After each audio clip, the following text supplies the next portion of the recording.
Hey everyone, in today's video I'll be going over the most broken build you can use in Elden Ring.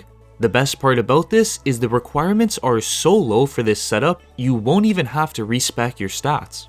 Don't forget to subscribe for more weekly content. I also have a Discord setup for anyone looking for more people to play with. The link to that and other Elden Ring related videos will be in the description down below. Let's start off with the weapons of choice. For this, I'm going with Death's Poker. It's a great sword, but it scales with dex. It's just a weird weapon all around. The weapon itself isn't anything crazy, but the special attack on this thing is absolutely insane.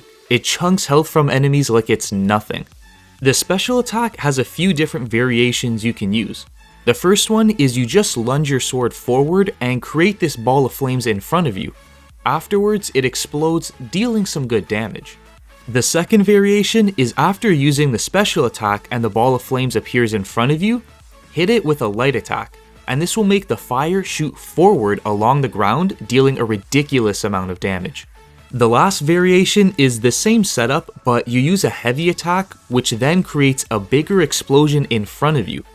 The one we're more focused on is the light attack variation.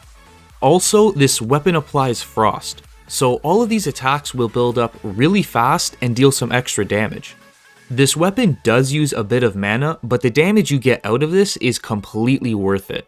In our other hand, I'm holding the brass shield with the magic variation applied to it.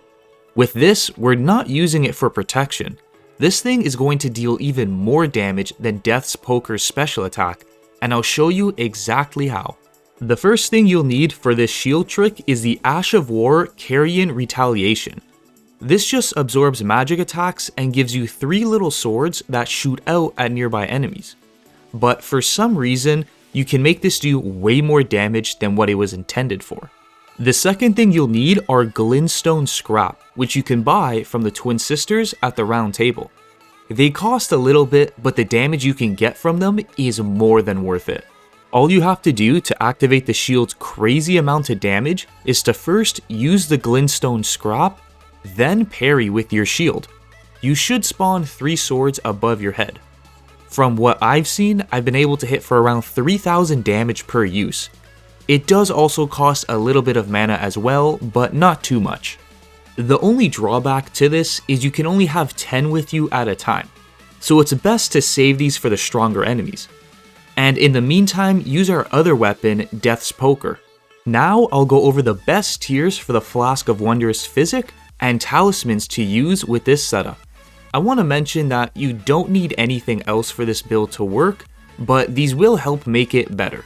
For the Flask, you'll want the Magic Shrouding tier, which is going to increase our magical damage. The other one is the Crimson Burst Crystal, which just restores our health over time. I find it to be a pretty good tier, and it lasts for 3 minutes. For the Talismans, we're going to want the Magic Scorpion Charm. That's going to increase our magical damage. The second talisman is Carnarian Filgreed Crest. This lowers the cost of mana for the skills we're going to use. So now we could use them a few extra times before we run out of mana. The third talisman is the Ancestral Spirit's Horn. This restores a very little bit of mana for every kill you get. Just helps keep you going until you get to the next resting place. And the last talisman is the Shard of Alexander. This is going to increase the damage for the special attack on Death's Poker. Now I'll show you where you can get all of these items. To get the weapon Death's Poker, you'll have to defeat the boss Death Right Bird. He can be found near the resting place Southern Aeonia Swamp Bank.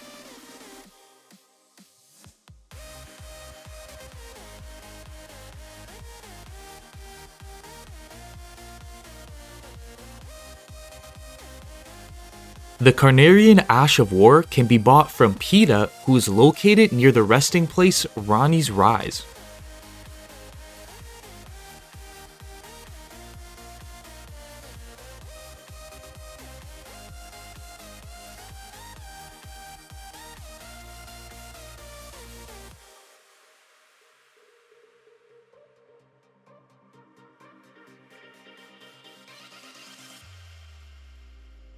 The Magic Shrouding tier can be found near the Mausoleum Compound resting place. From here, you'll head up the hill to where you'll have to defeat an Erdtree avatar boss for it to drop.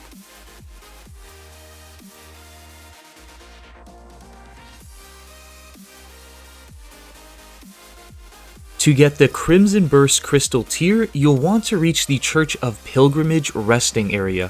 From here, you just head south towards the big tree, where you'll have to fight another Erdtree avatar boss in order for it to drop.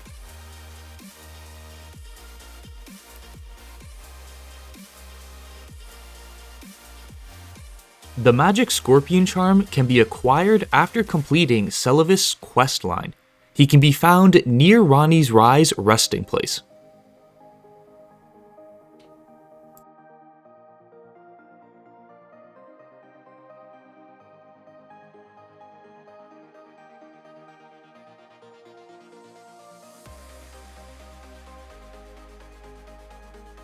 The Carnarian Filigree Talisman can be bought from the War Counselor near the Road to the Manor resting place.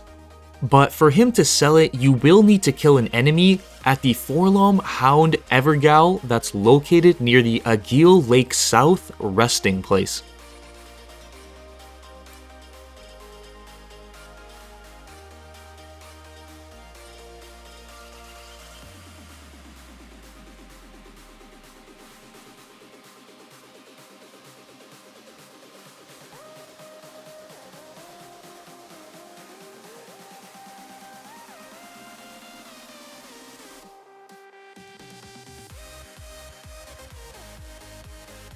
The Ancestral Spirit's Horn Talisman is rewarded after killing the boss Remembrance of the Regal Ancestor.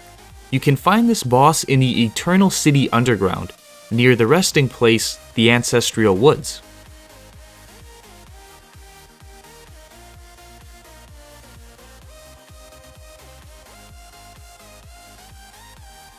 Lastly, to get the Shard of Alexander, you'll need to finish the Iron Fist Alexander's questline, which can be started by heading south of the War Master's shack, where you'll find him half buried.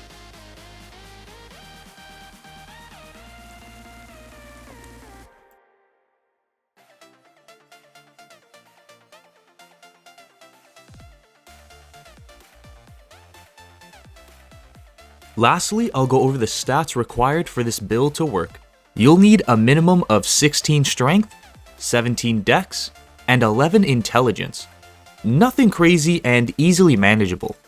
The nice thing about this is you only have to level up your weapons to get this damage. So you won't have to focus on your stats and can leave them at where they are, just so you can hold them and use the special attacks. You can wear different talismans and pieces of armor that increase your stats levels if you really need to. That's everything for today's video. I'd like to give a big thanks to the members of my channel for supporting me on my videos and the future ones to come. Thanks for watching, and I'll see you all in the next one.